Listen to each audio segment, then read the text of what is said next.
11 सितंबर 2020 बच्चों और औरतों समेत 14 अफराद पर मुश्तमिल ये छोटी सी कश्ती 7 घंटे का पुरखतर सफर तय करके फ्रांस से बरतानिया की बंदरगाह डोवर पहुंची। इंग्लिश चैनल नामी समंदरी रास्ते पर निकलने से पहले ये गैर कानूनी तारिकीन खुदा और नारंगी लाइफ जैकेट्स पर भरोसा करते हुए खुद को समंदर की मौजों के हवाले कर देते हैं। बरतानवी सरजमीन पर कदम रखने वाले इन अफराद में 29 साल कुवैती वलीद भी शामिल हैं, लेकिन उनकी कहानी समझने के लिए हमें कुछ हफ्ते पीछे जाना होगा।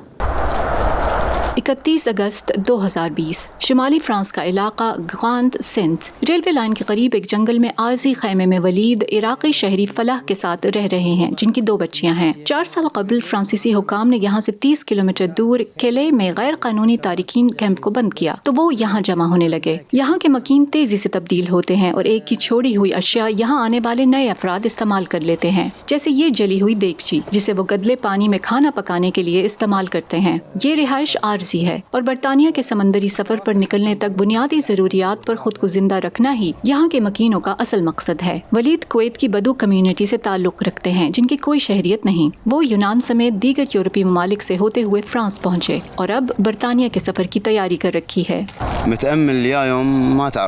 हम नहीं जानते कि किस दिन हम यहाँ से निकलेंगे, कल, परसों या 1 माह बाद। मैं किसी और मुल्क में 5 दिन से ज्यादा नहीं ठहरा। फलाह की बड़ी बेटी को ज़ियाबीतस है, जिसके इंसुलिन इंजेक्शंस को हासिल करना उनकी रोज़मर्रा आजमाइश का हिस्सा है। यहाँ से 1 किलोमीटर दूर खैराती तंजीमें इन बेआसरा अफराद के लिए अशियाए खुर्दोनोश फराहम करती हैं। 2015 में जब इराक में दाइश की ताकत बढ़ी तो दीगर हज़ारों इराकियों की तरह फलाह ने भी जर्मनी का रुख किया। तहम वहाँ पनाह की दरख्वास्त मुस्तरद होने के बाद वो फ्रांस पहुँचे और अब बरतानिया जाना चाहते हैं।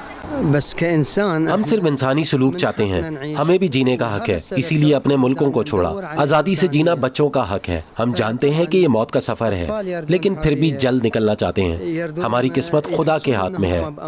ये अफराद अपनी लाइफ जैकेट्स हमेशा तैयार रखते हैं और रोज़ाना पुल के पार एक मखसूस जगह पर जमा होकर अपने एजेंट की कॉल का बेचैनी से इंतजार करते हैं, जिन्होंने हर शख्स को 3000 पाउंड के इवज़ बरतानिया पहुंचाने का वादा कर रखा है। फ्रांस में 1 माह 13 दिन रहने के बाद जब वलीद ने अपने एजेंट को कॉल मिलाई तो आखिरकार उन्हें वो खबर मिली जिसे सुनने के लिए उनके कान तरस रहे थे कि अगले रोज उन्हें बरतानिया के सफर पर निकलना होगा। इंशाअल्लाह। अगले रोज कश्ती की बरतानिया रवानगी की इत्ला मिलते ही इस सफर के तमाम खतरात को पसे पुश्त डालकर वलीद ने साहिल की जानिब दौड़ लगा दी। ये मंजर बारहा दोहराया जाता है। बरतानिया में हसीन जिंदगी का ख्वाब हजारों गैर मुल्की तारिकीन को दुनिया के सबसे मसरूफ और खतरनाक समंदरी रास्ते इंग्लिश चैनल से सफर पर मजबूर करता है। वलीद तो बरतानिया पहुँच गए, लेकिन पीछे रह जाने वाले उनके साथी फलाह अपनी 2 बेटियों के साथ किसी और दिन इसी पुरखतर सफर पर निकलने की कोशिश करेंगे। Pfizer Bukhari, voice of America, Washington.